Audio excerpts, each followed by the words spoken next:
السلام عليكم، ازيكم يا حبايب قلب؟ عاملين ايه؟ يا رب تكونوا بخير. اللهم صل وسلم وبارك على سيدنا محمد. جاي لكم النهارده في فيديو جديد بعد ما فطرت بقى ايه. هنعمل مع بعض الغدا. جبت فرخه كده نقعتها في شويه دقيق وملح وسكر عشان تنزل الدم بتاعها، وطبعا ليمون وطماطم تشيل الزفاره. ليمون احلى من الخل في الايه، في الفراخ كده. تمام، هننقعها شويه وهنشوف هنعمل ايه مع بعض. معايا بقى شويه طماطم، حطيتها ايه بربع كوبايه ميه صغيره قوي، هسيبها على النار شويه. وهنعمل مع بعض البسله الجميله، كنت لسه ايه بعملها. تمام،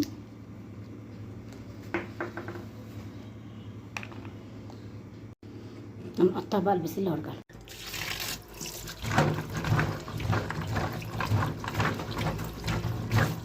فصصت خلاص البسله وعملت معاها جزره ونص كده حلوه، والجزره التانيه جلتها اللي هي النص الجزره التانيه بس. هنعملها مع بعض ان شاء الله. تمام، بقى الفرخه غسلتها كويس جدا بالدقيق والملح والسكر والليمون. تمام، والطماطمايه. معايا بصل بقى ايه هبشره بالمبشره، معايا مستردة، معايا طماطمايه، هنعمل فراخ مشويه حلوه. معايا ملح، فلفل اسود، بهارات فراخ، بابريكا. تمام، هنبشر البصل والطماطم هنا. بشرت البصل والطماطم اهي. نحط التوابل، نحط شويه اللي هي المستردة،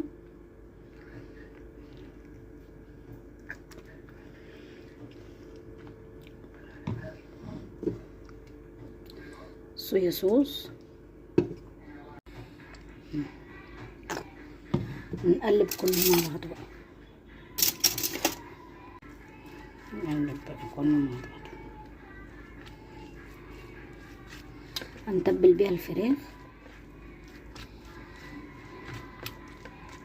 اتمنى كده تدعميني كده باللايك يا حبايبي.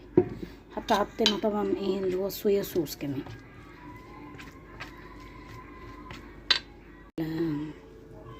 المصفى طبعا انا دخلت اللهم صل على النبي الخلطه بين الايه، بين الجلد.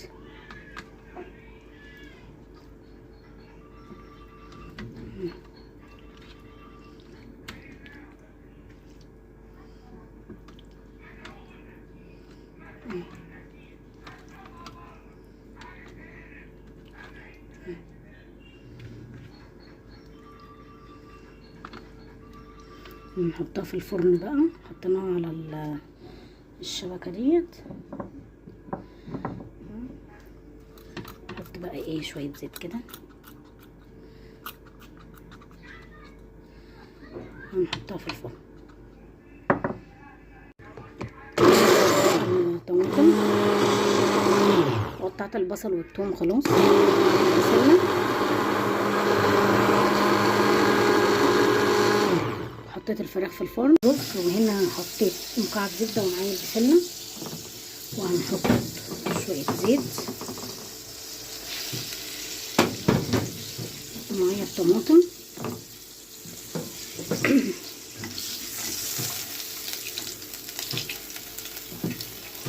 هنزل بالبصل والثوم.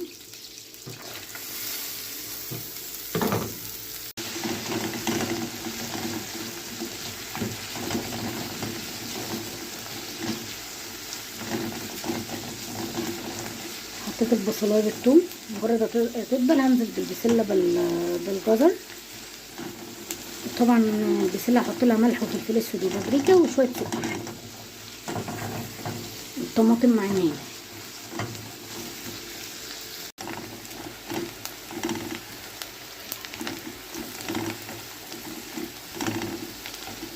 اتمنى لو اول مره تشوفي القناه بتاعتي تضغطي على كلمه اشتراك وتفعلي لي الجرس عشان يوصلك اي جديد.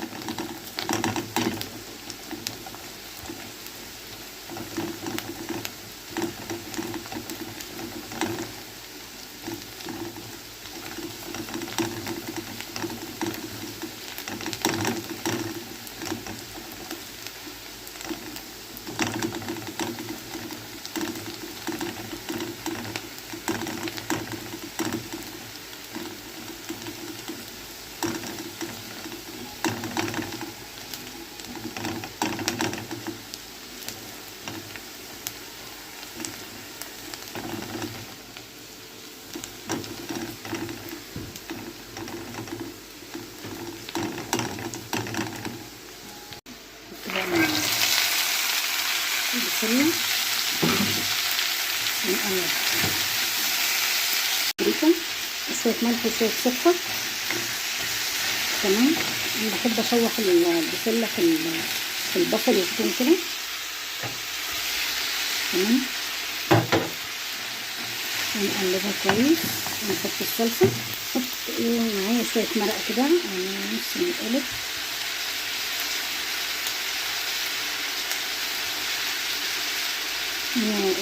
حبه صغيره قوي عشان حاطه ملح. بقى الصلصه بتاعتي.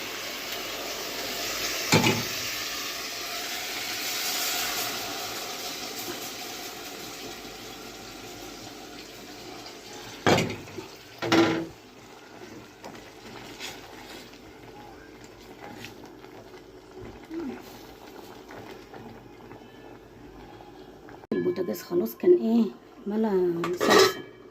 هحطه هنا بقى ونعمل بقى شويه رز.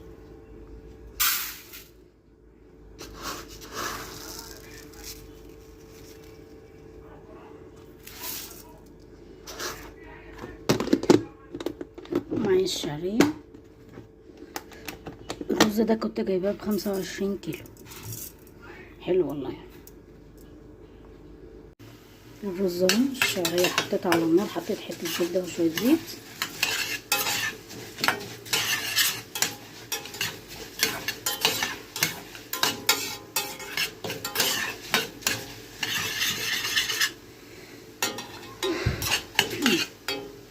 بقى خلاص شويه ملح والميه معايا. احط ميه من الحنفيه عادي.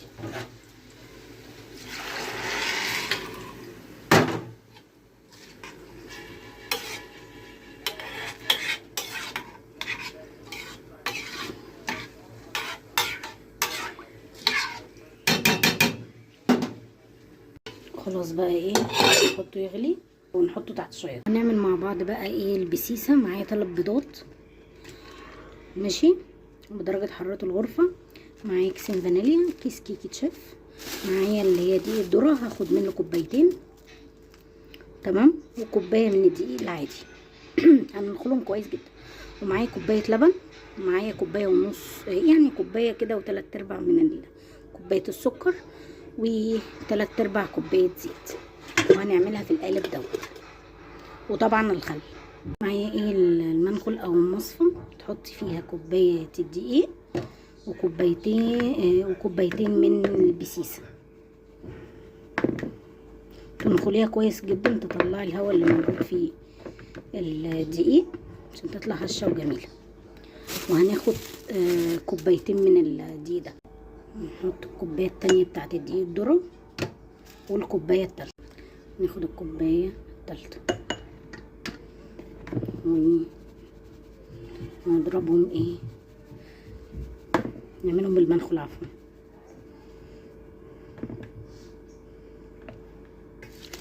وهناخد كيس بقى الكيكه شيف هننخلها بقى.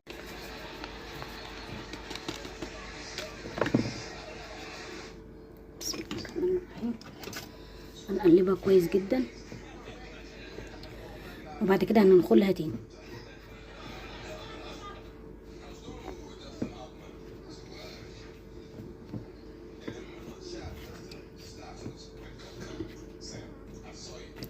دي الذره بيبقى ضعف اللي هو دي العادي فيه البسيسه. هنحط 3 بيضات. تمام. وهنحط السكر بتاعنا والزيت واللبن كل السوائل. تمام. نحط كيسين الفانيليا. تمام. السكر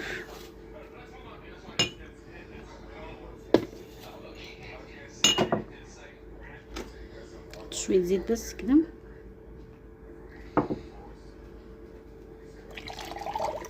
تمام.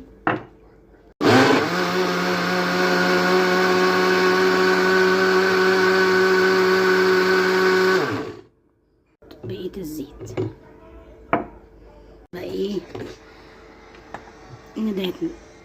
ندعت خل كده.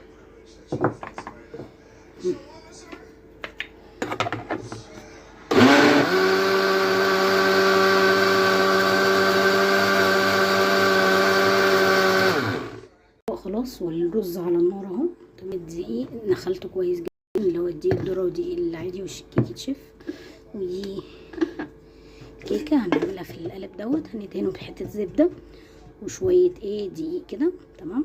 وهنحط المشويه والبسله الجميله اهي والسلطه. ودي طبعا الكيكه هنعملها على طول في القالب بعد ما ناكل. اتمنى كده الفيديو يعجبك، وهرجع لكم تاني. اتغدينا فقلت اعمل معاكم الكيكه، بطنتها بحته زبده وشويه دقيق. تمام. هننزل السيل كله هنا، وهنحط شويه دقيق. تمام. حبه حبه بالمضرب.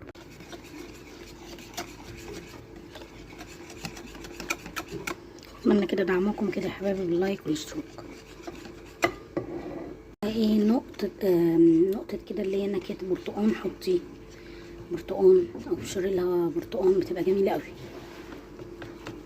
خلاص كده تمام. نحطها في القلب. البسيسة اهي، وهنعمل الشاي. شفتوا جميلة ازاي؟ عملنا الشاي اهو. ده كان الفيديو بتاعي النهارده، اتمنى كده يعجبكم. لو عجبك الفيديو دعميني كده باللايك والاشتراك بالقناه، والسلام عليكم ورحمه الله وبركاته.